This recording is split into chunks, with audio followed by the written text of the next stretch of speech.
उत्पत्ति अध्याय 2। सातवां दिन विश्राम। इस तरह आकाश और पृथ्वी और उनकी सारी सेना का बनाना समाप्त हो गया और परमेश्वर ने अपना काम जिसे वह करता था सातवें दिन समाप्त किया और उसने अपने किए हुए सारे काम से सातवें दिन विश्राम किया। और परमेश्वर ने सातवें दिन को आशीष दी और पवित्र ठहराया, क्योंकि उसमें उसने सृष्टि की रचना के अपने सारे काम से विश्राम लिया।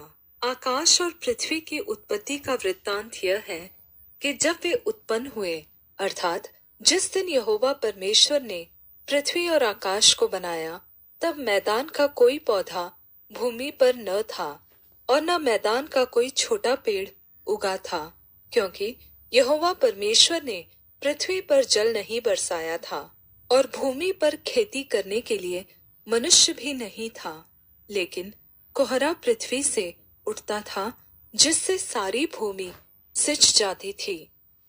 मानव जाति का आरंभ। तब यहोवा परमेश्वर ने आदम को भूमि की मिट्टी से रचा और उसके नथनों में जीवन का श्वास फूंक दिया और आदम जीवित प्राणी बन गया। और यहोवा परमेश्वर ने पूर्व की ओर अदन में एक वाटिका लगाई और वहां आदम को जिसे उसने रचा था रख दिया।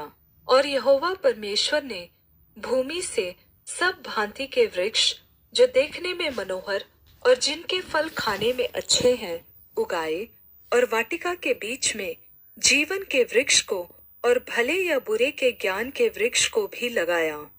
उस वाटिका को सींचने के लिए एक महानदी अदन से निकली और वहां से आगे बहकर 4 नदियों में बट गई। पहली नदी का नाम पीशोन है। यह वही है जो हवीला नाम के सारे देश को, जहां सोना मिलता है, घेरे हुए हैं।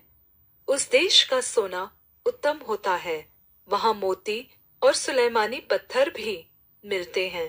और दूसरी नदी का नाम गीहोन है। यह वही है जो कूश के सारे देश को घेरे हुए हैं। और तीसरी नदी का नाम हिदकेल है। यह वही है जो अशूर के पूर्व की ओर बहती है। और चौथी नदी का नाम फरात है।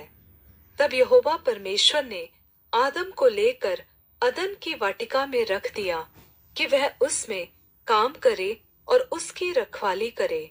और यहोवा परमेश्वर ने आदम को यह आज्ञा दी, तू वाटिका के किसी भी वृक्षों का फल खा सकता है, पर भले या बुरे के ज्ञान का जो वृक्ष है उसका फल तू कभी न खाना, क्योंकि जिस दिन तू उसका फल खाएगा उसी दिन अवश्य मर जाएगा।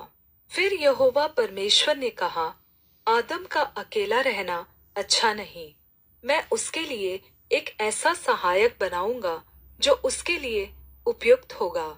और यहोवा परमेश्वर भूमि में से सब जाति के जंगली पशुओं और आकाश के सब भांति के पक्षियों को रचकर आदम के पास ले आया कि देखे कि वह उनका क्या क्या नाम रखता है। और जिस जिस जीवित प्राणी का जो जो नाम आदम ने रखा वही उसका नाम हो गया।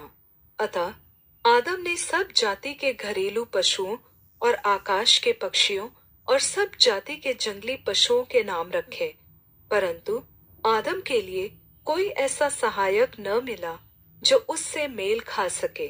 तब यहोवा परमेश्वर ने आदम को गहरी नींद में डाल दिया और जब वह सो गया तब उसने उसकी एक पसली निकालकर उसकी जगह मांस भर दिया। और यहोवा परमेश्वर ने उस पसली को जो उसने आदम में से निकाली थी स्त्री बना दिया और उसको आदम के पास ले आया। तब आदम ने कहा, अब यह मेरी हड्डियों में की हड्डी और मेरे मांस में का मांस है, इसलिए इसका नाम नारी होगा, क्योंकि यह नर में से निकाली गई है। इस कारण पुरुष अपने माता पिता को छोड़कर अपनी पत्नी से मिला रहेगा और वे एक ही तन बने रहेंगे।